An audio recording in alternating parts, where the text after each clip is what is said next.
Welcome back to another week of the Educated Home Buyer Live, where Josh and I teach you how to buy right, borrow smart, and build wealth through real estate ownership. We missed last week, so we've had 2 weeks since we last talked to you guys. We're happy to be back. It is Wednesday. We're here to answer your questions, like I said, and help you guys become the educated home buyer. So, Josh, how was vacation? Your 2-week hiatus. Vacation was good. Mortgage vacations are interesting. You don't get to walk away from it. So it's a couple hours on the phone and clearing emails in the morning, but we got to hang out with my grandma, who is 100% awesome at all times. So that was fun. Got to see the in-laws, got to see my mom, got to golf some, got to see the Western United States. We went through Nevada, Arizona, Utah, Idaho, Montana, Washington, Oregon, California. So we got to see all of the Western U.S., Jeb. It was awesome. Yeah, your wife said over 3,000 miles. You could have gotten back to my hometown. We could have, but then we'd be stuck there. No, we'd you can take a flight back. You just sell your truck, take a flight back. That's how easy it is. But tonight's episode is where are interest rates headed with Fed rate cuts. We're going to be talking a lot about that. In fact, we recorded an episode today that's going to post on Tuesday where we answered that question specifically with everything that's happening right now. Does the Fed, cutting rates in September ultimately mean that interest rates are heading lower? So if you're, interested in that question, we go over in detail. We talk about how mortgage rates are priced versus what happens with the Fed funds rate, all of that good stuff. But right now, we're going to do what we came here to do and update you guys on the economy, what's happening with supply, demand, everything out there to help you guys become educated home buyers. And then we'll answer your questions. So start putting them in the chat now. That way, when we're done, we can just flow right into it. All right, Josh, we like to start with inventory. Inventory this week is sitting at 704,000 single-family homes nationwide. That's up 6,000 week over week, and a little bit less than 1% growth for 2 weeks now. So slowing a little bit. Again, you can kind of look at those charts there and see that this is about the time when things flatline a little bit before they start coming down, which is right at the end of summer. We always like to look at Orange County. We like to look at Huntington Beach, where we're located, just to update you if you're watching in those areas, where we can be of real assistance to you, especially if you're looking to buy or sell real estate. But Orange County is sitting at 3,581 single-family homes. I think that's the highest number that we've seen since like October, November of 2022. So pretty good amount of inventory sitting on the market at the moment. That's up 2.4% week over week. So even though we weren't here last week, I still track the numbers so that we have a week over week number just to keep us on track. Huntington Beach sitting at 253 active properties on the market. Now, these include single-family condos, townhomes, leased land, senior communities, everything that's on the market in these areas.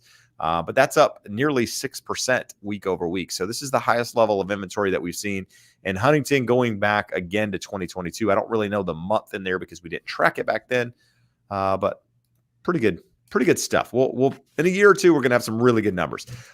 Weekly new listings, 65,000 new unsold properties with 12,000 properties going into immediate sales. That's 9% more sellers than last year, 4% fewer than last week. The idea is that seller volume is going to continue to decrease for the rest of the year. And you're going to see in a moment that we've got, I think, 7 or 8 states that are currently sitting back at 2019 levels when it comes to inventory. I don't remember the number exactly, but week over week, as I said, we went up about 6,000 homes from 698,473 to 704,744. This is the highest level of inventory that we've had in quite some time. For context, though, taking us back to 2015, 1,215,000 active single-family homes on the market at that time. So considerably lower than back at that time. And this is taking us back to 2019, just showing that difference in where we are now versus where we were then. Today sitting, 704,000. Back then we were 950,000 or so. So again, it's all about context, all about understanding where we were in a more normal market, where we're coming from. Regardless, we're getting more supply to the market, which is a positive thing, especially when it comes to buying a home out there. New contracts pending, 65,000 new single family contracts pending. That's slightly down from last week, but slightly up from last year. 368,000 total pending, which is 2% above last year.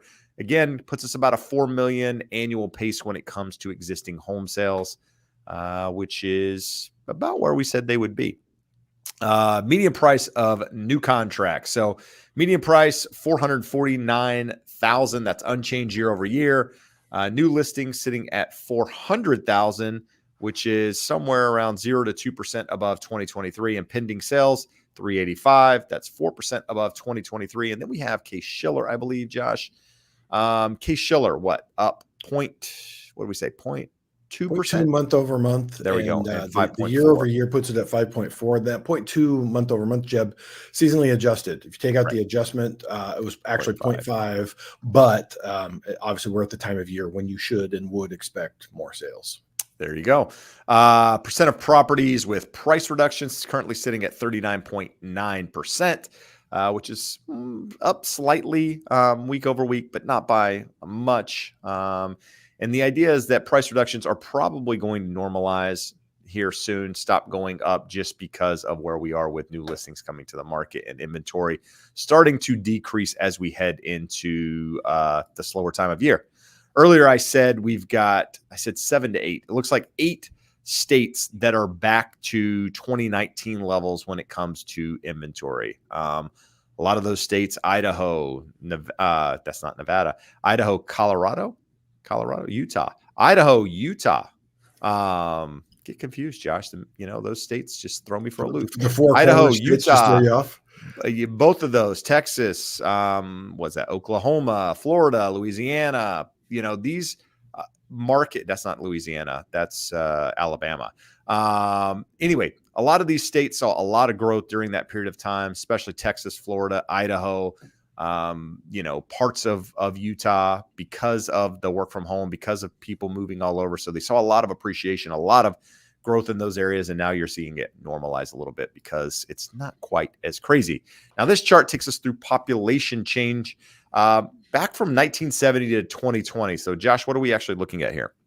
Well, Jeb, we always talk about fundamentals of economics, supply and demand. So demand, you have an increase in population, it increases demand for housing. If you have a decrease in population, it's going to decrease the demand for housing. So it was funny to kind of see this overlaid back and forth with yours. There's not really a lot of overlap. This red swath, from what is that, North and South Dakota straight down is where we lost the majority of population, probably due to the increased farming yields, less farm workers needed. So they've moved out to other areas. But that, again, tells you that is likely areas where you're going to see lesser home price appreciation, less demand for housing. This was a fun one here, Jeb. This shows 5 Midwestern cities, those basically that same swath of the country, where they have built more housing and what that has done to rents. So it's the change in median rent, not in home prices. But you'll notice Minneapolis has had the least change in rents. Rents are more affordable because they've built the most housing. So it's almost an exact inversion here. We've done episodes of the show with Ed Pinto, some others, talking about how difficult it is to build affordably and build the type of inventory that people want. But the areas that are doing it are being able to keep their housing costs a little bit more under control. Again, sticking with this theme, Jeb, of supply and demand. Talked about this for a long time. We are going through the next 10 years. We are going to have a great amount of demand. So the demand for homes, household creation, people coming of age where they want to buy homes is not going to be an issue. But yeah, the willing demand is there. We're going to talk a little bit here, and the theme of tonight's show. Interest rates, Fed cuts, lower interest rates. What does it do for affordability? What does it do for able demand? We have no lack of people who want and need to buy a home, but can they afford to reasonably? So through this in here, again, this is John Burns Consulting. They do their own affordability index. All of these are pretty similar. It takes into account home prices, interest rates, or the monthly payment, and wages. And you can see we're way, way, way above what the norms are. But as rates have come down, despite the fact that we see Case-Shiller, FHFA, home prices continue to go up, but at a more moderate pace. As interest rates come down, we're going to get back down somewhere approximating that orange line in the next 1 to 2 years if rates do what we believe they're going to do. So on that note, Jeb, here is what market expectations are out through next July of Fed funds rate expected change. So for September, we have a 0.34 cut. So you had talked about it this morning when we were recording. What do we have? 65% chance of a 25 basis point cut in September, 35% I think it's down to like 62%, but the 62, 50 basis point has gone up a little bit. Yeah, the 50 basis. Yeah. So, and that's where you get that 0.34, sort of that blended expectation. But we go out through December, it's a little bit more than 1 point of cuts. There's only 3 Fed meetings, Jeb. So we've got, that's 4 cuts. That's 4 25 basis point cuts to get to 100 over 3 meetings. One of those needs to be 50. So we'll talk a little bit more about the just bulk of data. The last 10 days, the market has been flat. It's been really slow. Not a lot of good news or data that would move the market. But this Friday, we get PCE. Next week, we get non-farm payrolls. The following week, we get CPI. And then we're going to get that September meeting. So when you're looking at this, the market is once again expecting and pricing in 200 basis points of Fed cuts, not 200 basis points of lower mortgage rates. But we'll talk about that. Why is owning a home important? If you look for millennials and Gen X, real estate is far and away their number one asset. So it builds wealth faster. Over the long haul, you get to boomers and silent and earlier generation, then you start looking at stocks making up a bigger portion of their assets. But it is an important component of financial freedom, of being able to get yourself to a point where you've built up assets, you have a manageable monthly payment that is not subject to the whims of rent inflation. Jeb, I didn't go back and take this one out. So Jeb and I debated over this. It came out of context. And really what this is just showing you is over the last 10 years where rates have been. And the big gray cloud, we believe, is just showing you that the volume of sales occurred at those lower interest rates. So we have this gap. There was not a whole lot of activity that was done from, say, 4 3/4 interest rate up until about 6. Most buyers here over the last 2 years have been well over 6, and then most people that bought earlier in the last 10-year period. And not necessarily sales, but refinance, people taking advantage of those rates. That's where the bulk of people are. So, yeah. So when we look at that, it will be interesting because we don't know that we're ever going to see 2.5%, 3% again, but that gap should close and there should be more transactions occurring in that range there. This again shows percentage of outstanding 30-year conventional mortgages with at least a 50 basis point incentive to refinance. We've talked here on the show, our rule of thumb, take $125,000, divide it by your loan amount, and that tells you how much you need to save for it to make sense. If you have a $250,000 loan, then that tells you have to save at least 50 basis points. Well, you're seeing at the bottom right of the chart, we're seeing some people, what is that, 3.5% of the market eligible to refinance, whereas for the better part of the last 2 years, no one had any incentive to refinance, or virtually no one. And that's not true because we have been doing refinances. I do 1 or 2 a month over that time frame, but they're not opportunity based, they're need based, whether that someone needs cash, has a divorce, some other situation. I was going to take this one out, Jeb, but I thought this was interesting. We talk about portfolio lenders, community banks, credit unions making those loans. But from 2004 to 2023, went from 9,000 banking institutions, FDIC insured banking institutions. So this doesn't include credit unions, but we have basically half as many here 19 years later. And that's the consolidation. We have more banks in terms of bank locations, bank buildings, but we have less banks total. There's a Chase Bank seemingly on every corner in the United States. And if you're in a different part of the country, it may be another bank that you see everywhere. But the difference, Jeb, when you go back to the 70s and the 80s, a lot of people got their loans from a savings and loan, from a community bank. And you could have more of a relationship. They could make exceptions. They could do things for people that have relationships and ties to the community. And we don't see that anymore. Everything is really black and white. It's the good old days, Josh, the good old days. The good old days. You were like 2 and I was about 11 during the last of the good old days. Talking here, I thought this was interesting in that if we look at those gray bars, those 3 gray bars are the last 3 recessions. And remember that we don't know going through them that we are in recessions. The National Bureau of Economic Research comes back after the fact and says, here was the start, here was the end. But when you look at it, all of these were highlighted by an increase in delinquencies on credit cards. And here we are right now, have seen a pretty big uptick in the last 6 months.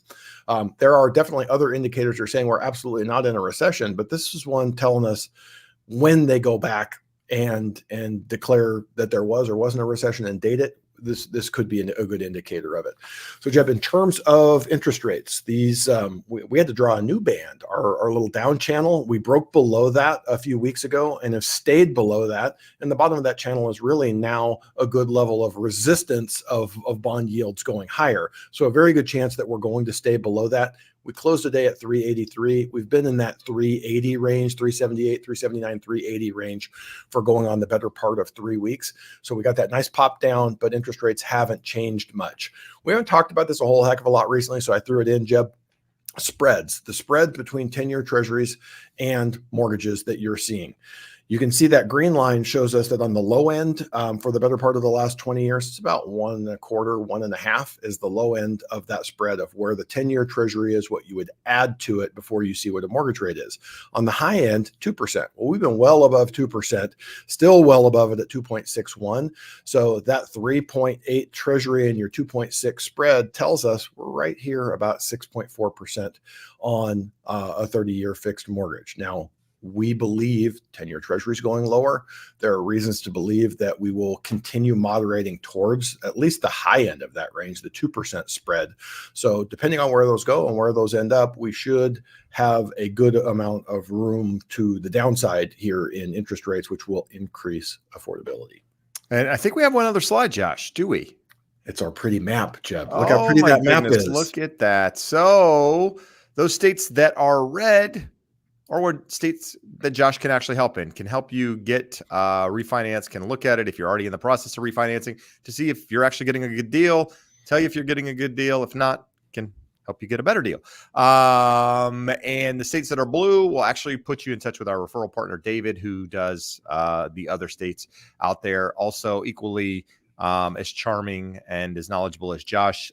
Josh just isn't licensed in those states, and therefore we have to pass it along to Mr. David. But if we could be of assistance to you, what I'm going to do is I'm going to put a little banner across the bottom of the screen here that you can go to, and that'll get you in touch with us, and we can get you in touch with Josh and or David. So with that said, Josh, we'll give people a moment here to look at that, and then we'll transition out of that. And what I will say is that if you are, here's a little success story, if we shall.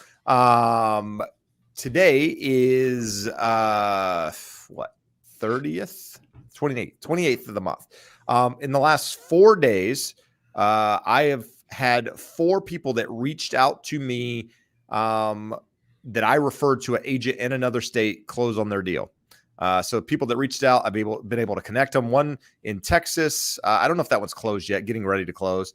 Josh. No, Gabe closed yesterday. Okay, so that one closed. Nevada closed. North Carolina, and then San Diego. So 4 right there in the last couple of days. And so if you need help somewhere else, you need a knowledgeable agent, reach out. Happy to make the referral. Josh can get you hooked up on the loan. Either way, you'll get a good deal. You'll be happy, and bells will ring, and people will celebrate. The Pope might actually call you. Jeb, all 4 of those stories are very good stories of your referral. I think we did the loans on 3, if not 4. We did the loans on 3 of the 4. And the one that we didn't do the loan on is probably the one that I'm most proud of. A viewer to the show, I screwed up. She sent us an awesome picture of her closing, and I was supposed to put it in the slides here. But Sheila had watched the show, had asked a question, and she has a unique situation. She was W-2. So we get this question all the time, Jeb. Can you go from W-2 to being self-employed without having to wait 2 years? She's been self-employed right about 1 year. And that's a difficult one. It was a VA loan. She reached out. I shopped with all of my investors. We found one that was willing to do it. And she was actually in Nevada. And at the time, our company and our team was still waiting for our Nevada approval to come through. So we had to connect her with another guy I know out there that works with that same lender. And she was able to go through that and got that closed. And between that referral, where we referred it out to a lender that I knew could handle it, and you getting him connected with a great realtor that put it all together, she was able to get a home where many people had told her that she was not able to do that. So Sheila, congratulations. Thank you for watching. We appreciate you reaching out and giving us that opportunity, even though we didn't get to help directly. It was awesome watching you do that. All right, good stuff. Guys, it looks like the Willing Show in the comments. You guys have to save me from that. We love Willing, but I can't read that many comments, not even close to that. So what we're going to do is we're going to start with some comments to get us kind of moving along. If you have questions, put them in there, guys. That's why we're here. We want to educate. We want to guide you through the process. We want to be a resource for you so that you feel comfortable making the decisions, right? So you can have that success story. But Mitchell says, what's good, fellas? Question for you. I need to save 0.35% to make a refi worth it. I have a 6.375 7/1 ARM. Just got it in May. Can I do an early refinance before 1 year? And how low do you need to see it going? So the question is, yes, you can do it prior to 1 year. The question about how much or how low do you, how long, how low do you see the rates going? Got it. So first off, I'm in a similar position. I had a 7/1 ARM, right? So in November bought another house, had 7%, was able to refinance in a 6.5%, and just recently locked in a 6% rate on the day that rates went down the lowest. In fact, today's episode, we talk about that story where I was able to lock that in, how I was able to take advantage of it. But nevertheless, signing loan docs, closing on Friday, or signing loan docs on Friday or Saturday, and then closing next week. Nevertheless, very, very similar situation. Question is, how low do we see rates going? Good question. I still stick with the idea that rates are going to be below 6% by the end of the year.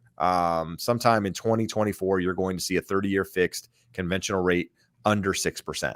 I said that at the beginning of the year. I believe it to still be the case right now. When, how long, I don't know. But how low do we see them going? Josh, I think 2025 rates could be in the low fives. Not really ready to predict a 4%er yet, but without knowing where we are at the beginning of the year, but it'll be interesting to see. Well, let's back our way into it, Jeb. If we were just looking at the spreads, there's reason to believe that spreads will remain elevated in perpetuity from where we saw them previously. But let's say they go down to the high end of that range at 2%. So to get a 4 handle on an interest rate, you would need the 10-year at 2.875 versus and a 2% spread would get you to 4.875. That's a doable number. It's a doable number in 2025. It's going to be data dependent. You're going to see a slowing economy. You're going to see inflation moderating a lot.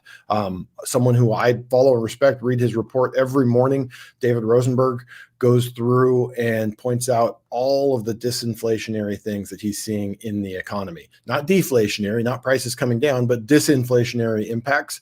And he rightfully points out that in 2019, the 10-year Treasury was at 1.75.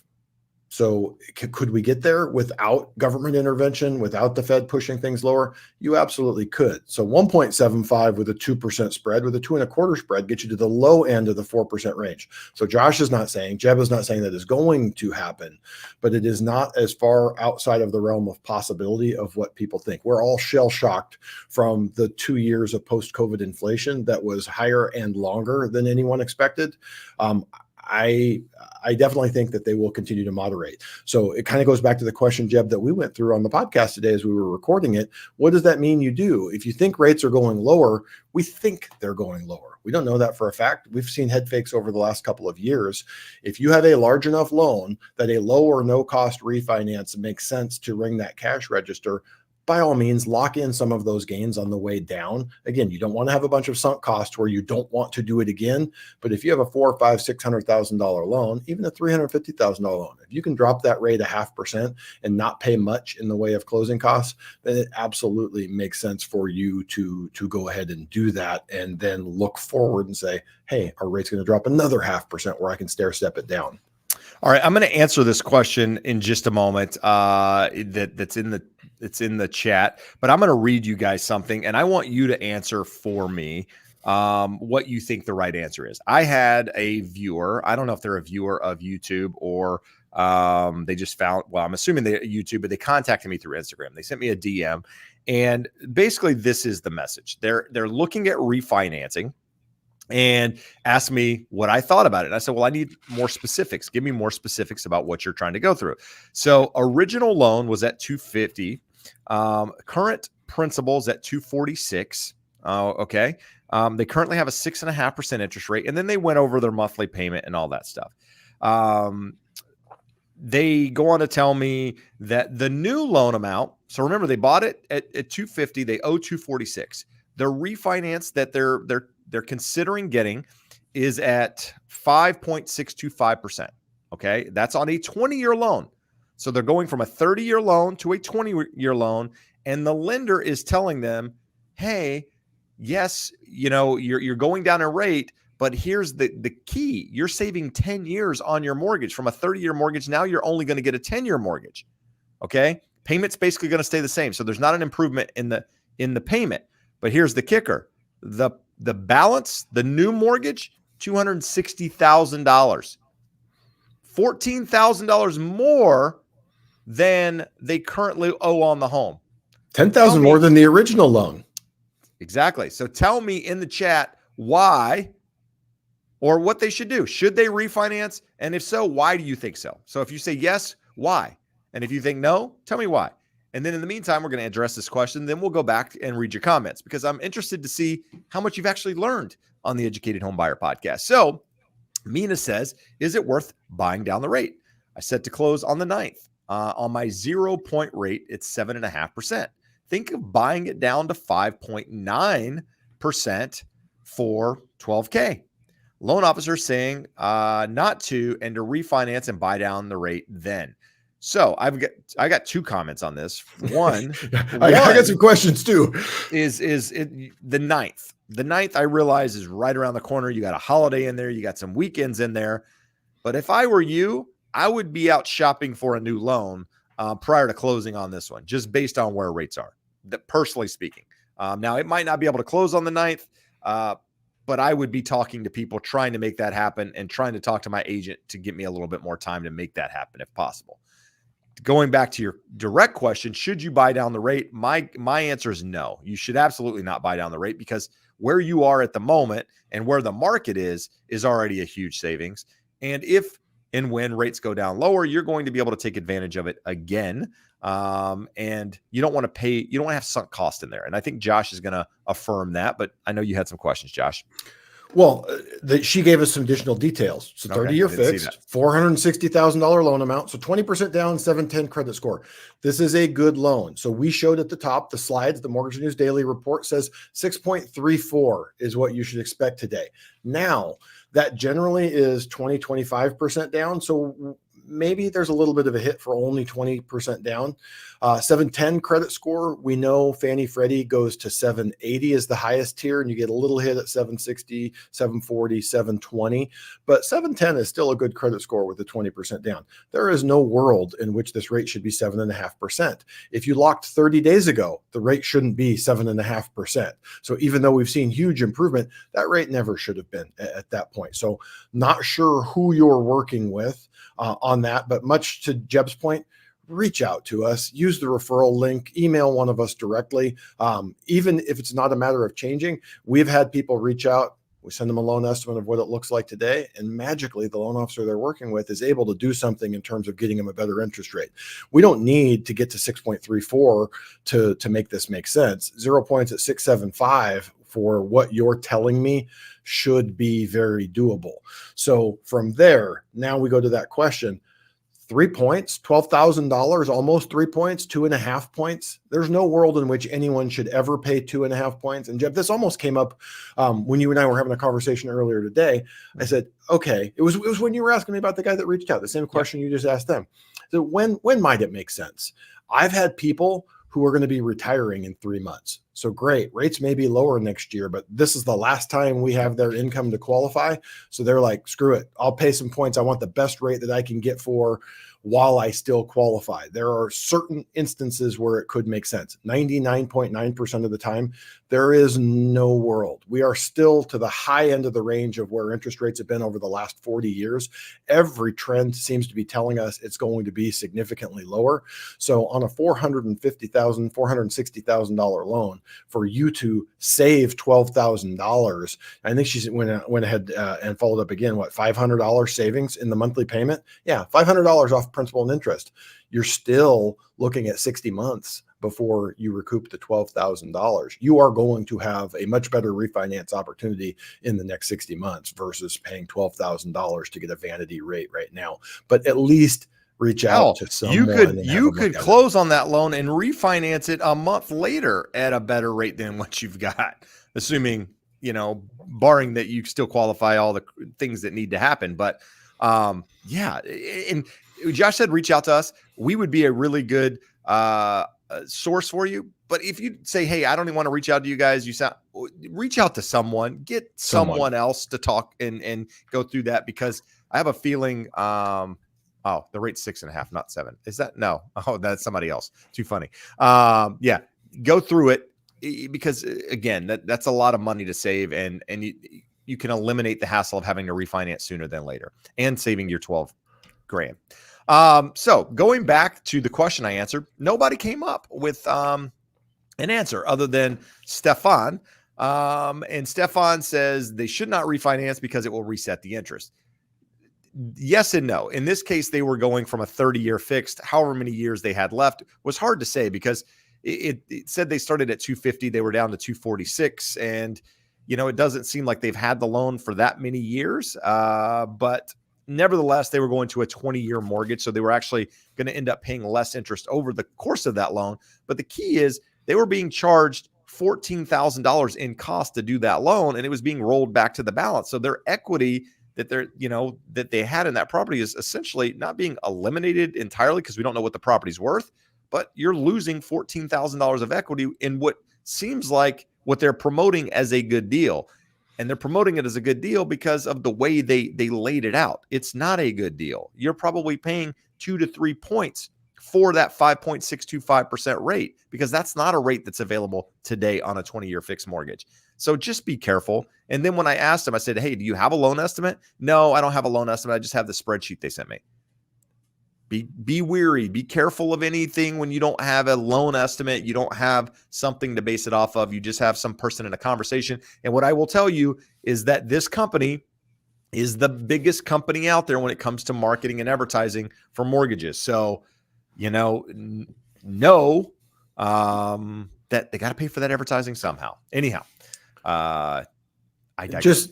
Anytime. So here's the thing. Don't get hung up on loan estimate. A detailed fee worksheet is acceptable. If they can show you everything that you are paying and how you got to that $14,000 higher loan, that's fine. The LE is an important format, and you will get it when that time is appropriate.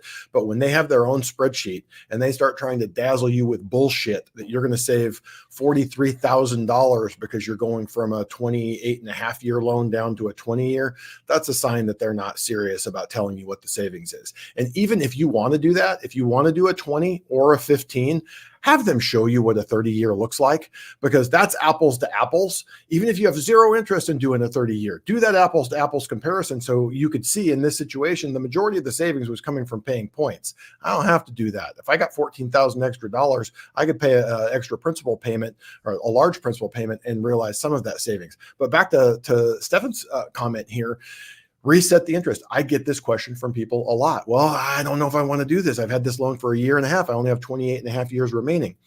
We absolutely can with almost all of our investors. So most lenders should be able to do a custom term, at least down to the year, if not down to the month. So if you want a 28.5-year loan on the new one, cool.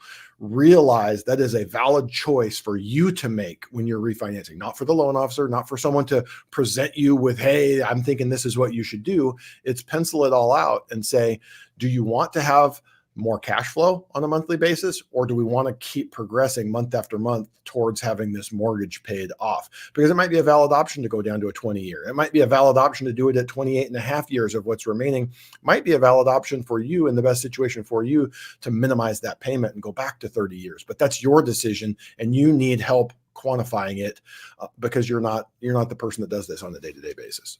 No, good stuff. Coors Light. Coors Light's here, Josh. Sponsor. Fantastic. We are looking for sponsorships. Coors Light would be a good one. Your loan officer might say, I'm so sorry, but that was a typo. The rate is 6.5, not 7.5. Even if they do that, run far, run fast, find someone new, please. And then Mick M, if you're wondering who it was, you might want to read that comment.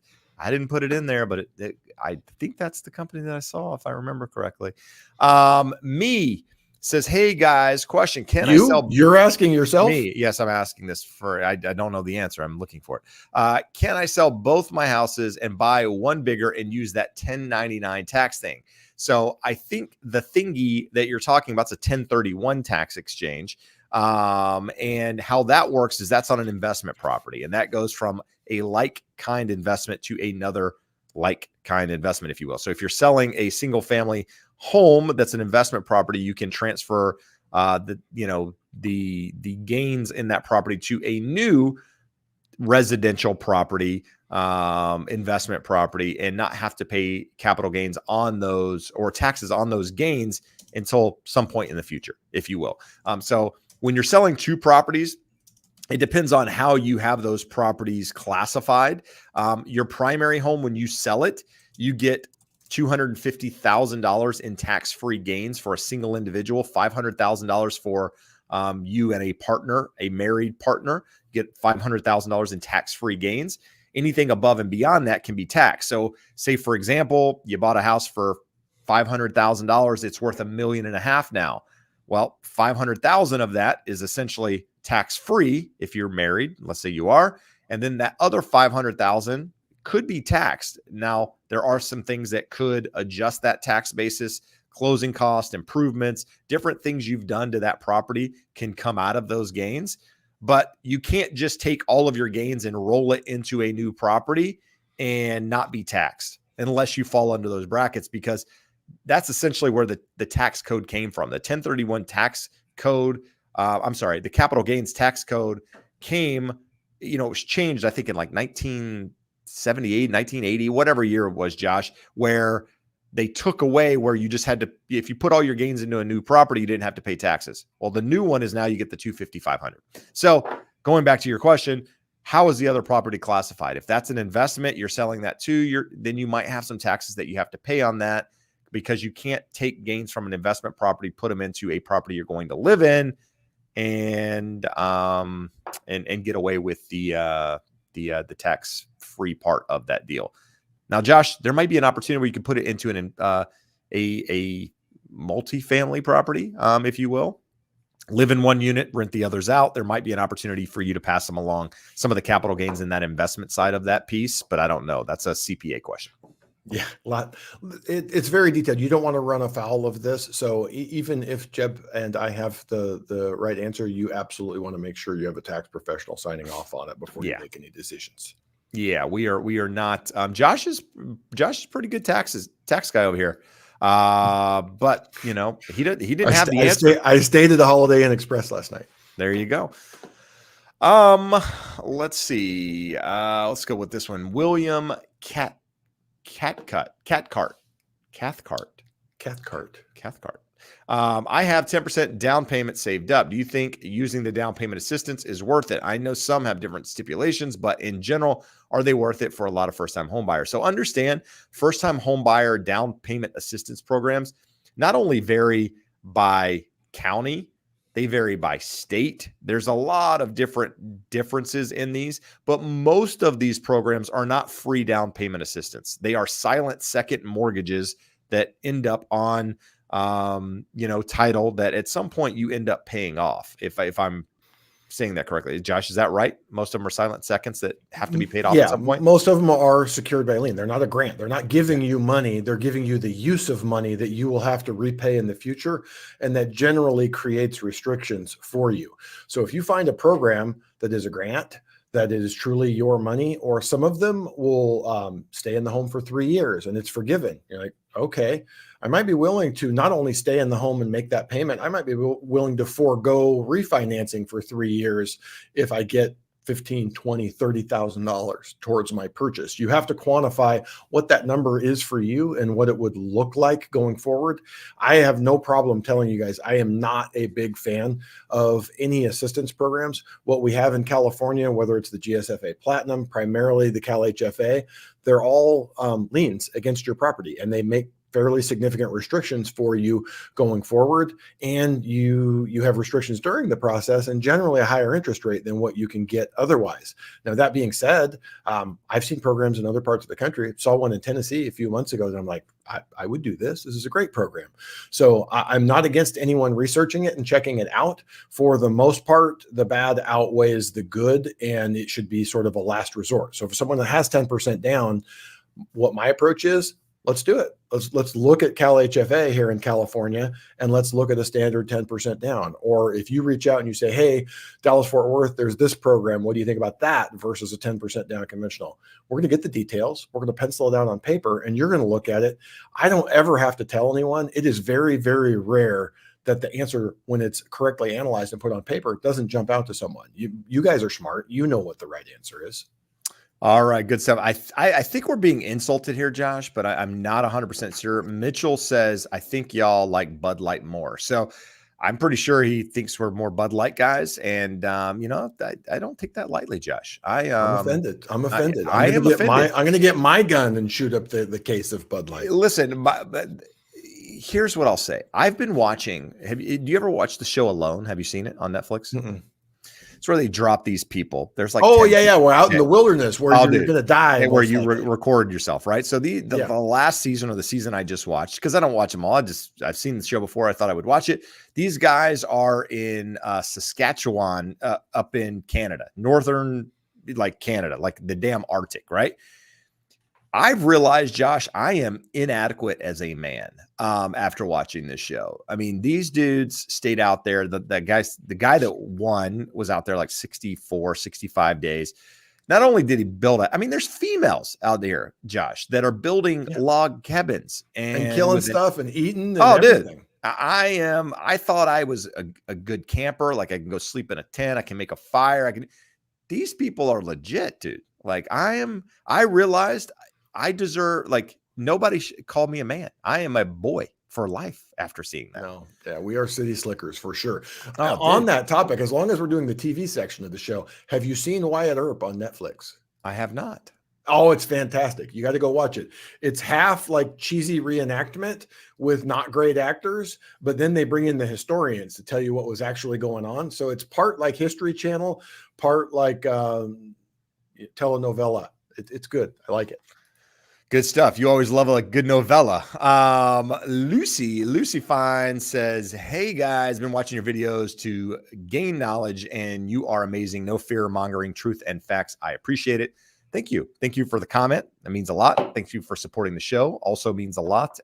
You do have a question here. I flagged it. I'm going to try to grab it here in a moment once I find it. Here it is. It says, selling our first home and buying a bigger home, thinking of using some agent for listing and buying, but confused with the commission we would have to pay. Any thoughts? So, yes, I did a video on this. I posted it last Friday on my channel. Go watch that video. It's a detailed video. It's like 9 minutes long. It's a short video, but it is my best interpretation of what the commission looks like. So I'll break it down as quickly as I can here without taking much of the show. It'll take me a minute or so, but as a seller, you have options. You have to pay your selling agent to sell the house. So whatever that fee is, that's what you pay. You don't have to pay a buyer's agent. That is no longer, it's never been required, but now it is definitely not required. And so that commission, that compensation rather, that you would normally pay to a buyer's agent, you can continue to pay to that buyer's agent if you choose to do so. You can pay part of that commission to that compensation to a buyer's agent if you choose. You can pay none of it. You can negotiate. You can do all of these different things. But the buyer's agent can also come in and request compensation, and you can negotiate it. You can do different things. The buyer can actually come in and build it into the price of their home. So say you're listing your home for $500,000, they can ask for $515,000. if they were paying their agent $15,000 in compensation, and then that $15,000, assuming you agree to it, can be paid to their agent. So there's essentially 4 different ways an agent can be paid, a buyer's agent. I break it all down in that video. It's a good video. Again, you said we're not fear mongering. We're not. That video is very clear and short, if you will, in trying to explain what it means. So go check it out. It is on there. I think it's not the most recent video, but the video prior to that. So hopefully that helps. All right, Josh, Joyce asked a question here. I don't know if we have all the information, but we're going to try to go with it. Lender is offering 5.75% refinance for a $5,006 estimated closing cost on a 30-year fixed loan at a balance of $442,000. Our existing loan is 7.235 at $440,000. She goes on to say existing balance is $434,000 now. So essentially her balance, lender gave a spreadsheet on a VA loan. Does sound like the worst fees because okay. So the VA loan, existing balance 434. They're taking it up to 442. So that's $8,000, $7,500 in closing costs right there. That's being added to the balance of the loan. But the rate's dropping to 5.75%. It looks like, I'm not sure where the $5,006 estimated closing cost comes in, Josh. So if you have it clear, then break it out. No. The answer is no. So VA loan, let's go back to the top of the show. Mortgage News Daily is showing 575. So hopefully this is a VA IRRRL. If it's a VA IRRRL, Joyce, I forget where you're at, but I do remember it was VA, even though you went ahead and told us kindly to confirm that, so I didn't have to ask. And I forget where you are, but I believe it's in a state where we cannot help. But through September 3rd, VA IRRRL, FHA Streamline, we have an investor that is absolutely buying the market on this, and you can do much, much better than that. You can get that rate or better without paying anything for it. If I'm right and you're in a state where we can't help, I can absolutely get you connected to someone that can. Just know there's no way you're going to add that to your loan amount for that interest rate on a VA IRRRL. So, or you shouldn't, rather. Is what Josh I'm telling you, you can't. I will come to your house and take the pen out of your hand to keep you from signing the loan documents. But the important part about that is that lender or that investor that we have, they're cutting that off on September 3rd. Hopefully they'll extend it. They've been doing it for us for about a month. So if you are in an FHA or a VA loan and you want the absolute best terms, they are a good 0.25% better than anyone else we have access to. And we have some other lenders with really, really good terms. So got a couple of listeners that we're doing FHA streamlines for at that 575, 5.61. I think we got one of them locked at with literally no costs, covering title, escrow, nothing in box A, the whole 9 yards. So it really is a very, very good deal. And not just us, we're not the only one that has access to this investor. It is out there and it is available even if you're in a state where we cannot help you. So reach out, let us get you connected with someone, but do it sooner rather than later because they have to be locked before September 3rd. Not that we go back to the top of the show, Jeb, you and I both think rates are going lower, but this is sort of like a time machine to skip ahead in time a couple of months and get rates, where they're likely to be 2-3 months down the line. Good stuff.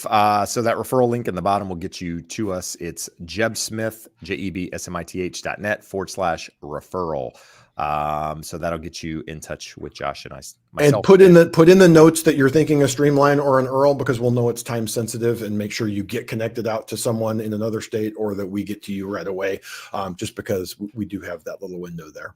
Got it. I gave myself a $1 super sticker in case you guys were wondering. I just wanted to pop on the screen. So I'm thanking myself for that. Elisa says, how do I know if I'm paying? Well, did I click on it? Yeah. How do I know if I'm paying too much to refinance? Do you have a recommended range? So Josh, what is too much? There's not really a right answer here. It depends on where you are at. I just had one here in Florida that, boy, and it was a listener to the show, had reached out. And I think there was almost $2,000 of transfer taxes. We don't have any of that in California. I shouldn't say that. Oakland has a funky one, a couple other parts in the Bay Area. They're really blue cities. They like to tax everything. So it can vary all over the place. But I would say that plus or minus $3,000 Could it be as low as 2,000? Could it be as high as 4,000? That's reasonable before you get into any of those transfer taxes. One of the things I think is really, really, really, really, really important. I have people all the time. We send out a loan estimate. They go, "Oh my God, you said my closing costs were $2,300. This says it's 12,000." Like, that's what it says on the loan estimate, because the loan estimate labels all of your prepaids to establish your tax and insurance impounds. It labels them as closing costs. It lumps it all together, says your closing costs for this loan are this much. They are not actual closing costs. So I think it's a reasonable number, absent any transfer taxes or other taxes that you would pay in your area. Plus or minus $3,000. A really thin lender could have it at 2,000. An expensive one is maybe up at 4,000. And again, title and escrow can vary. So if you're getting a quote of $3,500, $4,000, you may be in an area where title insurance is just more expensive, or it's an attorney state in the way it's structured. So it varies a lot, but I still think that 3,000 figure plus or minus is a good number. All right, good stuff. I'd like everybody to stop what they're doing at the moment. And I'd like you to go to your phone or your TV or your computer and click the thumbs up button if you found any value tonight.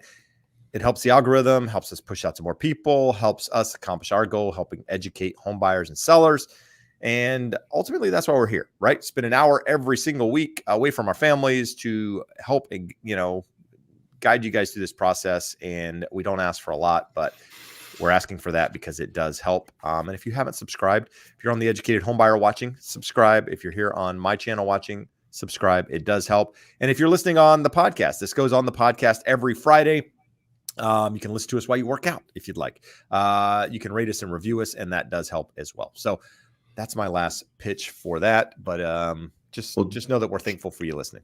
Jeb, right. I feel bad. I should have remembered this. Joyce is VA in VA. She's in Virginia. So Joyce, we recently got approved. The company got approved in Virginia. My license hasn't gone through, but one of our team members can actually do that. So use the referral link. We can absolutely do 575 without adding anything to your loan. And if you want, for some reason, a larger loan, we can get a lower interest rate than that. All right, there you go. Josh, we've got Jess here asking if you can help with grants or first-time homebuyer programs in California. So the answer is yes. It goes back to that Cal HFA or the GSFA Platinum. I do not love any of those programs, but definitely give us a call. Use the referral link. We'll go through it and we'll show you what those options look like. Do I think using a Cal HFA loan is better than not buying at all? Absolutely. So we can absolutely help you with that. All right. Willing asked a question early on and says, if you own a property free and clear, can you do a cash out refi or rate term refi for VA or USDA? Or do you have to have an existing VA or USDA to do a refinance with them, Josh? So can you take a conventional loan and refinance it with VA or USDA? Is that an option? Yeah. Yes. No requirement as long as you are. As long as you're a veteran. So if you're a veteran or if the property is USDA eligible and you meet the income requirements, you can absolutely use that financing regardless of whether the home's free and clear or if it has another type of loan on the property. All right. Josh, we don't have a lot of other questions here. Well, now we got a good one. Well, how did I clicked on this? Is that the same one? I don't know. Guys, please help me with advice on a Navy Fed 0 down, no PMI loan. So need a little bit more information. Josh, I mean, we need rate, we need, fees, unless you have the answer. I can Google it. So let's do that. When we get to a question that you have, we'll Google it and we'll come back to that. It comes up every now and again. It doesn't come up often enough that I think it's awesome. If it were awesome, it's a well-known program. So if it were amazing, we would have more people taking advantage. But let me take a look at it when Jeb is answering another question. But this is the one that I wanted to answer here. Jeb, Steve is in California. 100% VA disability rating. It can reduce your housing taxes. Can you explain that? Also, is there any benefit with a 90% rating that you know of regarding home taxes?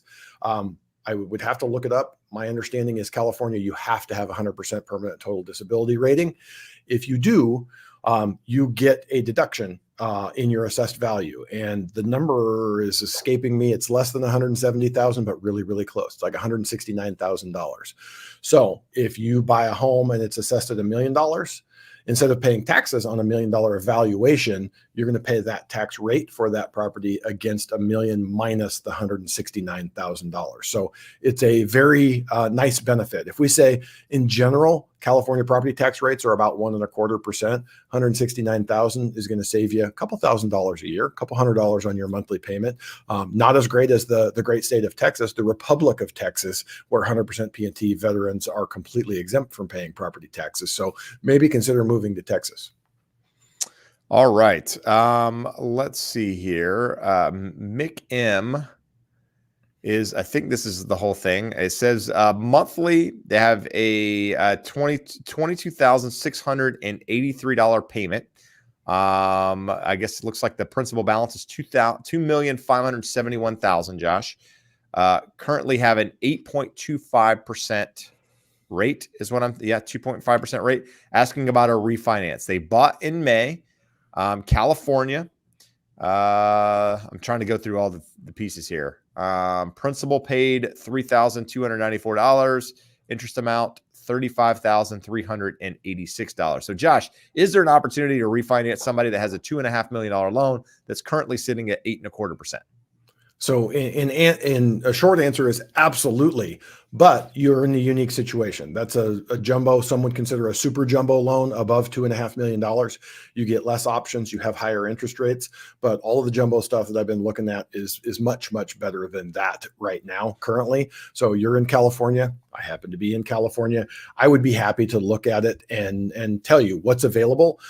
It doesn't take at a $2.5 million loan. If you can save 1/8% in interest, going from 8.25% to 8% would be a significant savings and probably more than enough to offset any cost of refinancing. So if you can go from 8.25% to 7.5%, 7.25%, 6.875%, it's going to be a world of difference in terms of what you're paying monthly. So I would say absolutely yes, but if we have a unique program, if it's bank statement, a P&L program, a DSCR, any of that weird, crazy stuff out there, your rate may not be all that unreasonable. But reach out, happy to go through it and see what's available and what we could possibly do for you. Good stuff. jebsmith.net/referral. It's scrolling there at the bottom. It's also in the description of the video. That'll get you in touch with Josh. So Abhinav has a very easy question to answer. Josh says, sorry, guys, just joined. Do you think the housing market bubble burst anytime soon? As the houses are marked up 25% higher than during the Trump administration. The median home prices then were $300,000 to $450,000. So let me be very clear. No, the housing market is not going to burst anytime soon. For so many reasons that we talk about every single week here. This is not a fear-mongering channel. It is a very straightforward, pragmatic response in what you're going to get here. And it basically goes back to supply and demand. Could you have some normalization, some stabilization in markets? Could you have prices slightly decline in areas in Texas, Florida, Louisiana, some of these states where they have increased and have issues with homeowners insurance? Sure, you could have some year over year declines in prices, but is a crash going to happen? I don't see a world in which that happens anytime soon, just because of basic economics. So hopefully that's helpful. All right, Josh. Do you know about I don't know what this means. Can you share what you know about the ladder housing in California? Do you know what ladder housing is? No, do not. Can you enlighten us? Wendy, if you have a link or anything, Wendy, let us know. We'll be happy to look at it. Good stuff. Let's see. Official Bodie. I haven't closed on a home, but I'm locked in at 6.625% interest rate. Can I ask my mortgage broker to adjust it to the current interest rate before we close in 2 weeks? So Josh, it's always a good question. Can they adjust it? There's basically 0.3% difference, assuming they're a very well-qualified buyer than where rates are today. Can you just go to Josh and say, hey, Josh, dude, I know I locked it. Saw rates. I heard Josh talking about 6.375. I want that rate. Can I get it? So first of all, we don't know anything about your scenario. If you have a 680 credit score and you're putting 3% down, that 6.625 might be an amazing interest rate. So let's take that into account. If you're putting 50% down, you have an 800 credit score, today's rate would be better. 6.625 is not bad, but let's assume that your same mortgage broker, if he were locking that today, if he could get you a 6.25, that's a big assumption, but let's say that were the case. Most lenders have a float down policy, and a move from 6.625 to 6.25 would be enough to trigger that float down. Generally, they want to see the market to have moved 100 basis points, which is 0.25% or more. So if that were the case, we have a 3/8 move, a 0.375% improvement in interest rates. And if that were the case, you would be able to float down. So that means you'd get 6.25. Most likely not. So most lenders have some sort of a cost for the float down, and you would end up maybe at 6.375. So a lot of hypotheticals out there. I'm not saying any of those things are true, but if you don't ask, the answer is always no. I would absolutely reach out to your loan officer, ask him, is there a renegotiation policy? How much has the market moved since we locked? Am I eligible? And they shouldn't give you any pushback or resistance, because from my end, it's binary. It's yes or no. Are you eligible? Doesn't change me. I'm not the one that's taking the hit. It's the investor is saying, hey, we have this loan locked. We have an incentive to get that thing to the finish line, and the market has moved enough that there's a risk that the buyer could move to a different lender if we don't accommodate them to some degree. And it is a compromise, and hopefully that would work and help for you. All right, guys, it's been 1 hour.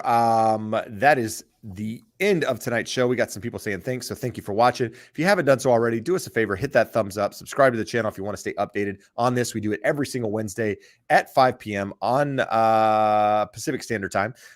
So show up and ask your questions. We're going to update you on the economy. Next week, we're going to have talked about PCE. We're going to have talked about the jobless claim numbers. We're going to have talked about JOLTS, ADP. So there's gonna be a lot of data between now and next Wednesday. So make sure you stay tuned so we can update you on what's happening with all of that, because it is going to have an impact on mortgage rates and an impact on what the Fed decides to do. So we appreciate you being here. We appreciate the support. Until next week, guys. Adios. Amigos.